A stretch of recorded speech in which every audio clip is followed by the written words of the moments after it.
नमस्कार मित्रांनो, मी डॉक्टर प्रवीण. आजच्या व्हिडिओमध्ये हार्ट अटॅक येण्या अगोदर आपल्या शरीरामध्ये कोणते लक्षणं दिसतात, किती दिवसाच्या अगोदरपासून दिसत असतात आणि वेळेवरच हे लक्षणं ओळखून हार्ट अटॅक पासून आपण कसं वाचू शकतो याबद्दलची डिटेल माहिती बघणार आहोत. इंडियामध्येच नाही तर संपूर्ण जगामध्ये हार्ट अटॅकमुळे मृत्यू होण्याचं प्रमाण खूप जास्त वाढलेलं आहे आणि बदलत्या लाईफस्टाईलमुळे याचं प्रमाण दिवसेंदिवस वाढतच आहे. हार्ट अटॅक आल्यावर खूपच कमी वेळामध्ये आपल्याला ट्रीटमेंट करणं गरजेचं असतं आणि अनेक जणांना वेळेवर ट्रीटमेंट नाही भेटत, याच कारणामुळे त्यांचा मृत्यू होत असतो. तसेच इंडियामध्ये 50% पेक्षा अधिक लोकांना वेळेवर ट्रीटमेंट केली जात नाही किंवा वेळेवर कार्डिओलॉजिस्ट अवेलेबल नसतात, यामुळे त्यांचा मृत्यू होत असतो. म्हणून जर आपल्या शरीरामध्ये काही विशिष्ट लक्षणं दिसले तर यावरून तुम्हाला कळून येतं की आपल्या हृदयामध्ये काहीतरी प्रॉब्लेम चालू आहे, आपल्याला हार्ट अटॅक येण्याचा धोका आहे. अशा वेळेस तुम्ही पूर्वतयारी केली किंवा डॉक्टरची अपॉइंटमेंट घेऊन ठेवली किंवा पूर्ण टेस्ट वगैरे तर यामुळे हार्ट अटॅक टाळला जाऊ शकतो. तर सगळ्यात पहिलं लक्षण मानलं जातं छातीमध्ये दुखणे. जर अचानकपणे तुमच्या छातीमध्ये मागील काही दिवसापासून दुखत आहे, राहून 10-15 मिनिटं दुखल्यासारखं वाटत आहे, परत बरं होत आहे, अशा प्रकारची जर कंडिशन मागील काही दिवसापासून होत असेल तर याकडे दुर्लक्ष अजिबात नाही करायला पाहिजे, कारण हे हार्ट अटॅक येण्यापूर्वीचं एक लक्षण असू शकतं. हार्ट अटॅक येण्याचं जे प्राईम लक्षण आहे किंवा जे मेन लक्षण मानलं जातं ते हेच आहे की आपल्या छातीमध्ये दुखत असतं. याला अंजायना पेन सुद्धा म्हणत असतात, कारण रक्तवाहिन्यामध्ये छोटे ब्लॉकेज तयार झाल्यामुळे आपल्या हृदयाला व्यवस्थित रक्त पुरवलं जात नाही किंवा हृदयाकडे व्यवस्थित रक्त पुरवठा होत नाही आणि याच कारणामुळे आपल्या छातीमध्ये दुखल्यासारखं वाटत असतं. हा जर त्रास तुम्हाला मागील काही दिवसापासून होत असेल, हे प्रमुख लक्षण आहे ज्यामुळे आपलं हृदय सुरक्षित नाही असं तुम्ही समजू शकता. 2 नंबरचं लक्षण आहे खूप जास्त घाम येणे.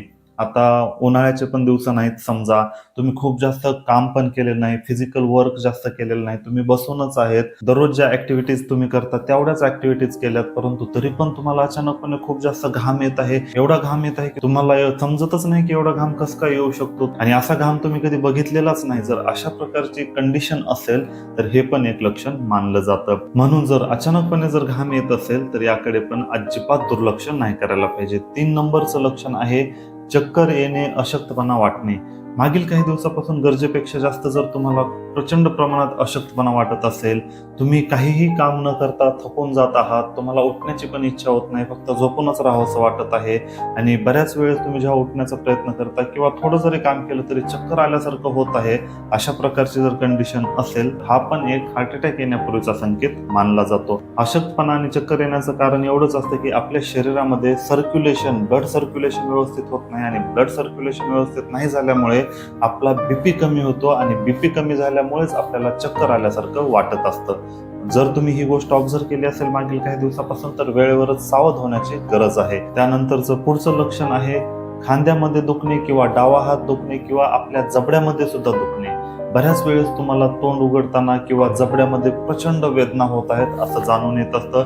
तसेच डावा हात दुखत असतो आणि तसेच खांद्यामध्ये सुद्धा दुखल्यासारखं वाटू शकतं. तर मागील महिन्याभरापासून तुम्हाला राहून ह्या गोष्टी दुखत आहेत किंवा अधूनमधून तुम्हाला जाणवत आहे की माझा जबडाच दुखत आहे, डावा हातच दुखत आहे, अशा प्रकारचे जर काही साईन दिसत असतील तर याकडे पण आपण इग्नोर नाही करायला पाहिजे. त्यानंतरचं पुढचं आणि पेक्युलर लक्षण आहे ते म्हणजे दम लागणे. तुम्ही थोडंफार जरी चाललात किंवा थोडं पण शारीरिक कष्टाचं काम केलं तरी पण तुम्हाला खूप जास्त दम लागत असेल, म्हणजे या अगोदर तुम्ही ज्या गोष्टी करत होता तेव्हा तर तुम्हाला दम लागत नव्हता, परंतु अचानकपणे आता खूप जास्त दम लागत आहे त्याच गोष्टी करून. जर अशी कंडिशन असेल तर हे पण एक इम्पॉर्टंट लक्षण मानलं जातं. याकडे पण आपण इग्नोर नाही करायला पाहिजे. आता तुम्ही म्हणाल हार्ट अटॅक येण्यापूर्वी नक्की दम का लागत असतो? याचं कारण असतं की ब्लड सर्क्युलेशनमुळे म्हणजेच रक्ताच्या सर्क्युलेशनमुळेच आपल्या शरीरामध्ये ऑक्सिजन पुरवला जातो. जर ब्लड सर्क्युलेशन व्यवस्थित होत नसेल किंवा हृदयाकडे ब्लड जात नसेल किंवा हृदय जर ब्लड व्यवस्थित पंप करत नसेल रक्त, तर ते व्यवस्थित फुफ्फुसामध्ये जात नाही. फुफ्फुसामध्ये रक्त व्यवस्थित जात नसल्यामुळे ऑक्सिजन फुफ्फुसापर्यंत पोहोचत नाही आणि जेव्हा ऑक्सिजन व्यवस्थित पोहोचत नाही तेव्हा ऑटोमॅटिकली आपली ब्रीदिंग वाढत असते किंवा आपण जास्त श्वास घ्यायचा प्रयत्न करत असतो आणि यामुळे दम लागत असतो. साहजिकच आहे, आपल्या शरीरात जर कमी ऑक्सिजन झालं तर आपण जास्त श्वासोच्छ्वास करून ऑक्सिजन घेण्याचा प्रयत्न करतो आणि याच कारणामुळे दम लागत असतो. म्हणून जर तुम्हाला मागील काही दिवसापासून अचानक दम लागत आहे तर यावरून पण तुम्हाला कळायला पाहिजे की हार्ट अटॅक येण्याचा धोका असू शकतो.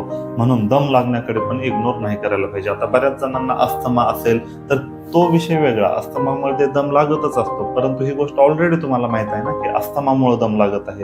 परंतु ज्यांना या गोष्टीचा दम्याचा आजार नाही तरी पण त्यांना दम लागत असेल तर यांनी लक्ष देणं गरजेचं आहे. तर या व्हिडिओमध्ये मी जे काही लक्षणं सांगितलेले आहेत तर हे प्रमुख लक्षणं मानली जातात हार्ट अटॅक येण्या अगोदरचे. जर अशाच प्रकारचे व्हिडिओ तुम्हाला बघायला आवडत असेल तर या चॅनलला नक्की सबस्क्राईब करा. तसेच एखाद्या टॉपिकवर व्हिडिओ बघायचा असेल तर कॉमेंट करून सांगा. भेटूया पुढच्या व्हिडिओमध्ये.